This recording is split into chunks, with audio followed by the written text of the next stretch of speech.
भाई आज की वीडियो में मैं तुम्हें बताऊंगा how gym is a matrix. मुझे खुद 2 साल हो गए जिम जाते हुए। अगर तुम लोग मन में सोच रहे होंगे कि हाँ भाई खुद कुछ नहीं करता होगा इसलिए वीडियो बना रहे हैं, फालतू की बातें कर रहे हैं, जिम इज़ अ मैट्रिक्स, क्या सेंस बनी इस बात की?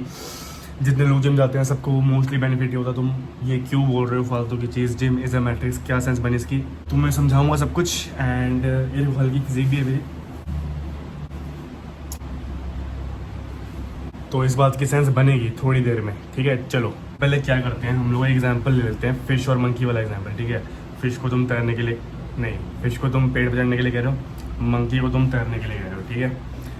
अब तुम बोलोगे यहाँ पे भी सेंस नहीं बनती भाई, तो पूरी सेंस बनेगी, सुनते रहो। अब ये एग्जाम्पल मन में बिठा के मैं तुम्हें चाहता हूँ, चाहे वीडियो पॉज करके खुद से पूछो कि तुम जिम क्यों जाते हो। जिम रैट बनते हैं, बहुत बड़े वाले बॉडी बिल्डर बनते हैं, या किसी को पसंद है बहुत सारा जिम जाना जो रेगुलरली जाता है, या तो वो अपने से पूछे अभी कि मैं क्यों जिम जाता हूँ। बिना रीज़न की कोई चीज़ नहीं होती, कोई रीज़न होगा, कोई कॉज होगा कि तुम रोज़ जिम जाते हो। बिना कॉज के पॉसिबल नहीं है, तो अभी पूछो क्या कॉज है।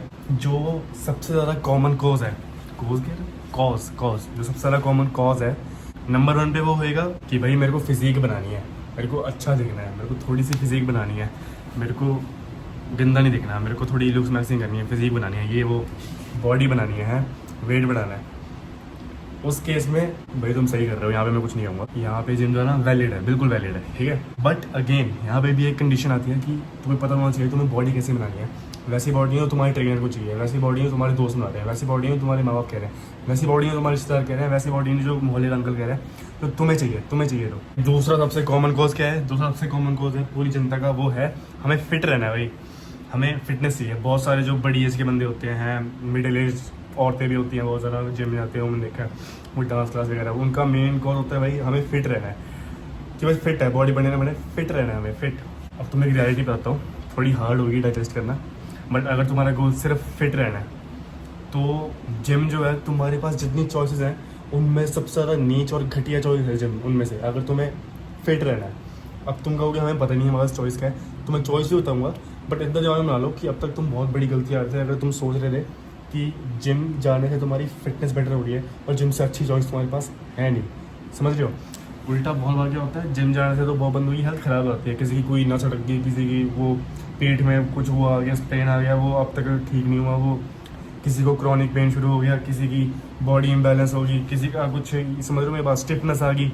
स्टिफनेस बहुत बड़ी प्रॉब्लम है जिम वाले बंदों में, भागता तो नहीं आ रहा, तुम देखा होगा बहुत बॉडी बिल्डर होते हैं, बॉडी बनाते हैं, भागने को बोलो तो मैं कह रहा हूँ 1 मिनट नहीं दौड़ सकते हो। अब तुम बोलोगे भाई और चॉइस है क्या हमारे पास? तो मैं सिंपल से बताता हूँ, फिटनेस के लिए जिम सबसे घटिया चॉइस है जो तुम्हारे पास है, उससे बेटर चॉइस है नंबर 1 स्पोर्ट्स। अगर तुम स्पोर्ट्स खेल सकते हो किसी भी एज में, यार स्पोर्ट्स के लिए कोई एज नहीं चाहिए होती है कि हाँ बच्चा खेल सकता है, बुढ़े लोग नहीं खेल सकते या कुछ, तुम किसी भी एज में कोई भी स्पोर्ट खेल सकते हो अपने लेवल के हिसाब से।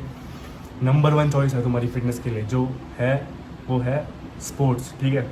अब अगर स्पोर्ट्स इन केस तुम्हारे एरिया में अवेलेबल नहीं है, तुम नहीं खेल सकते, तुम्हारा मन नहीं है, ये वो, दूसरी चीज़ एथलेटिक्स, वैसे ही दौड़ लो, स्प्रिंट मार लो, डांस, कोई आर्ट फॉर्म, समझ रहे हो मेरी बात? अगर सिर्फ फिटनेस है वो तुम्हारी कॉज जिम जाने का। तीसरा सबसे बड़ा ट्रैप जो है वो है पीयर प्रेशर। ये समझाने के लिए मैं तुम्हें एक कहानी सुनाऊंगा। अपने केस में बंदा था, कोई दोस्त था मेरा, उसका हमें पता लगता कि वो AI जनरेटेड फोटो पोस्ट करता रहा उस पर, स्टोरी पे, अपनी हाईलाइट पे, एंड कोई उससे पूछे तो वो कॉन्फिडेंटली कहता था कि हाँ ये मेरी बॉडी है, और बॉडी उसकी लाइक एक होता है 19-20 का फ़र्क, उसकी बॉडी में था 10-20 का फ़र्क। समझ रहे हो मेरी बात? अब ऐसी हरकतें लोग क्यों करते हैं, किस चीज़ में करते हैं, क्या रीज़न है? कोई ऐसी हरकतें करेगा, लोगों को उल्लू बनाएगा, क्यों? पीयर प्रेशर, यही रीज़न है कि भाई उसकी बॉडी है, ये है, मेरी नहीं है, क्यों नहीं है, कब बनेगी, वो पीयर प्रेशर है तुम्हारे अंदर है। जिम मत जाओ, तुम्हारे लिए नहीं है। उससे बेटर चीज़ें तुम कर सकते हो लाइफ में, एंड तुम उससे बेटर हो। तुम्हें लोगों को कॉपी नहीं करना, जो दूसरे कर रहे हैं वो तुम्हें नहीं करना।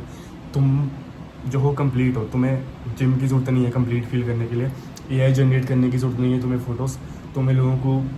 तुम्हें ये नहीं सोचना कि हाँ भाई बॉडी नहीं बन रही तो मैं कुछ नहीं हूँ, ऐसा कुछ नहीं है भाई। मैंने बहुत बंदे देखे हैं बड़ी बड़ी बॉडी ले घूमे and they are a fucking loser, and बहुत बंदे देखे हैं जिन्होंने कभी जिम नहीं देखा होगा, एंड समझ रहे हो? चौथा, ये भी बहुत बड़ा ट्रैप है और बहुत इंपॉर्टेंट है सुनना, बहुत लोगों को पता भी नहीं है कि इस ट्रैप में फंसे हुए हैं। इसे कहते हैं एस्केपिज्म। बहुत लोगों को मतलब नहीं पता हुआ, जिन्हें नहीं पता मैं बता देता हूँ।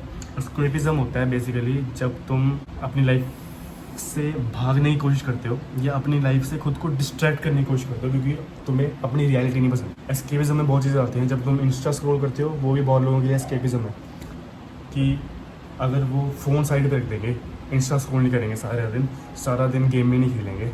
मैंने बहुत बंदे देखे हैं, उनका दिन का रूटीन क्या है, आधा दिन वो करेंगे इंस्टा पे स्क्रॉल, बाकी आधा का दिन वो खेलेंगे रॉब्लॉक्स लैपटॉप पे बैठ के। इसका रीज़न क्या है? रीज़न ये है कि वो एस्केप करना आते हैं अपनी लाइफ को। उनकी लाइफ इतनी हेट करते हैं वो कि वो अपनी रियलिटी एक्सपेक्ट नहीं, एक्सेप्ट नहीं कर पाते अपनी रियलिटी, जिससे करके फिर वो डिस्ट्रैक्ट कर रहे हैं 24 घंटे खुद को। जिम भी इसका एक पार्ट है। जिनकी एक्चुअल लाइफ वैसी नहीं है जैसे वो चाहते हैं, इस करके फिर वो अपने आप को जिम का बहाना देते हैं कि हाँ भाई मैं जिम तो जा ही रहा हूँ भाई, कुछ तो हो ही रहा है भाई, आज मैंने 2 घंटे जिम कर लिया भाई, कुछ तो हुआ है भाई, क्या तगड़ी चीज़ होगी भाई।